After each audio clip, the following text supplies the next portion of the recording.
Je suis ravi d'être ici et j'espère pouvoir rendre cette confiance avec des trophées importants.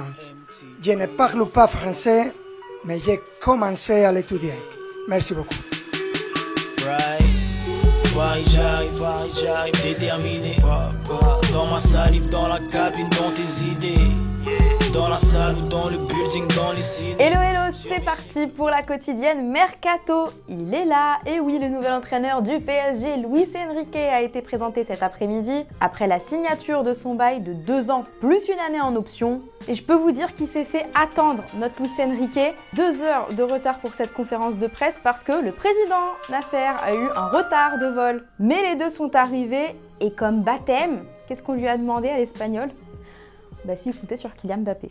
Cuento con todos los jugadores que tienen contrato en vigor con el equipo y también con los que estamos intentando fichar. Cuando firmé por el PSG o cuando empezamos a hablar sobre lo que significa formar una plantilla, uno siempre está abierto a que puedan surgir infinidad de cosas, pero en la plantilla, la planificación, evidentemente la mantengo en privado porque es una charla profesional y no interesa sacar ninguna información privada y del propio club, pero vamos a intentar tener la mejor plantilla posible. Et on a été servi juste après parce que les journalistes n'ont pas eu la réponse escomptée.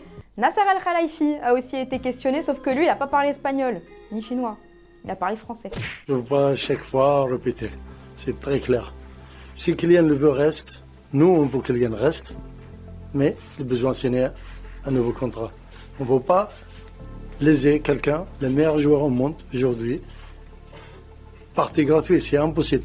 C'est un club français, c'est sans payer, je pense, je suis sûr, il a dit déjà, jamais je veux partir gratuit, comme tout le monde m'a promis. Si aujourd'hui, quelqu'un lui changeait sa vie, c'est pas ma faute. On ne veut pas léser un des meilleurs joueurs au monde, partie gratuit. C'est très clair, je ne veux pas répéter, merci. Et au passage, ce matin, les Parisiens en ont profité pour officialiser le départ de Christophe Galtier. Comme ça, au moins, tout est en ordre. Chez les rivaux marseillais, on a présenté le petit Marcel, Marcelino. Engagé jusqu'en 2025 dans la cité phocéenne, il connaît déjà le boss Pablo Longoria avec lequel il avait déjà travaillé à Valencia. D'ailleurs, Longoria nous en a appris une bonne. Plus c'est gros, plus ça passe. Je commence cette présentation avec une petite anecdote que j'imagine qu'il ne se rappellera pas. On était ensemble dans l'avion, on analysait des choses quand j'étais directeur sportif à Valencia. Et on avait passé sur le vélodrome. Et la phrase de Marcelino, c'était « ça doit être un stade impressionnant ». Et parfois, sont des signaux du destin. Le technicien espagnol, lui, il est déjà dans son rôle en français, s'il vous plaît. Bonjour. Merci à vous d'être ici. Je m'excuse pour mon français. J'espère pouvoir communiquer avec vous en français le plus tôt possible. Et il est remonté à bloc, il vient pas ici pour enfiler des perles, ça promet. En los clubes donde hemos tenido el privilegio de entrenar, fuimos capaces de mejorar los objetivos que nos habían marcado y lo afrontamos con muchísima ambición, basada en el esfuerzo del trabajo y la humildad.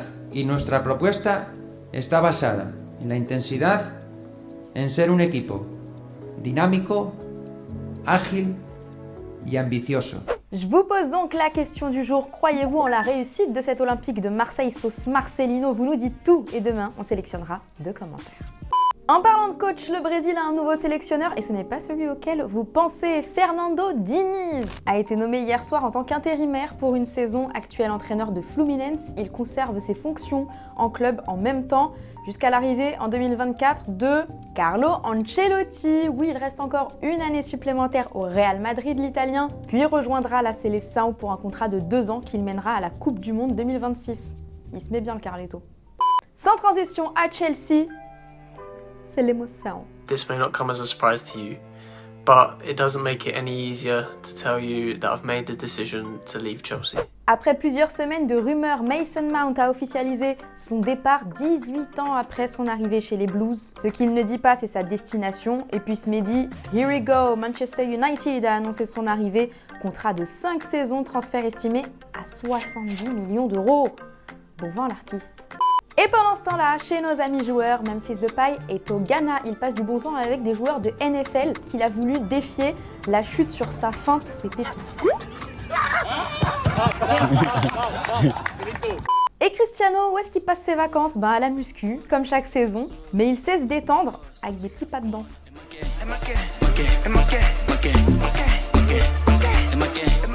À part ça, Kiki est toujours aux États-Unis et il était à une soirée blanche, comme par hasard, selon les médias espagnols qui relancent la rumeur d'une arrivée au Real Madrid. Bon, il a croisé du beau monde, de Joel Embiid à Jay-Z en passant par Tom Brady. Quel rosta ce Kiki. Et c'est l'heure des rumeurs. Le frérot Fabrizio Romano nous a lâché que Thiago Mendes allait quitter l'OL pour rejoindre Al Rayyan au Qatar. Il lui restait 2 ans de contrat chez les Lyonnais, ce qui veut dire qu'il va rapporter des sous-sous à son club, montant estimé de la transaction inconnue pour le moment. Et puis toujours hors Europe, devinez à qui s'attaque l'Inter Miami. Andrés Iniesta, c'est ce dont nous informe la radio catalane RAC. Le milieu de 39 ans disposerait d'une offre de la part des Floridiens. Il commence à être bien beau, ce plan de retraite du FC Barcelone. Avant de se quitter, je pense que le banquier des Gunners a du souci à se faire. Sky Sports révèle qu'un accord aurait été trouvé entre Arsenal et West Ham pour le transfert de Declan Rice. Et là, asseyez-vous, vous n'êtes pas prêts. 122 millions d'euros, 105 millions de pounds, nous dit le média anglais. Arsenal devrait payer ça sur 2 ans pour le vainqueur de la Conference League. Dites-nous si vous pensez que c'est justifié ou pas. Hier, je vous demandais où, selon vous, devrait être transféré Harry Kane. Stéphanie, tu le vois au Bayern, comme ça, paf, le Real prend Mbappé, ça t'arrangerait. Apparemment, t'as des parts dans un des clubs. Kenzema, toi qui nous sors souvent des bons commentaires, tu penses au Bayern ou à Paris. Kane mérite de signer dans un grand club. Il commence à te faire de la peine à ne rien gagner chaque saison. Pichou. Voilà, c'est la fin de la quotidienne Mercato. La bonne nouvelle, c'est qu'on va se retrouver demain avec toujours plus de rumeurs et d'officialisation. À demain, ciao. Ronald, bola na área, passa pelo Pita, tem a chave lá na esquerda.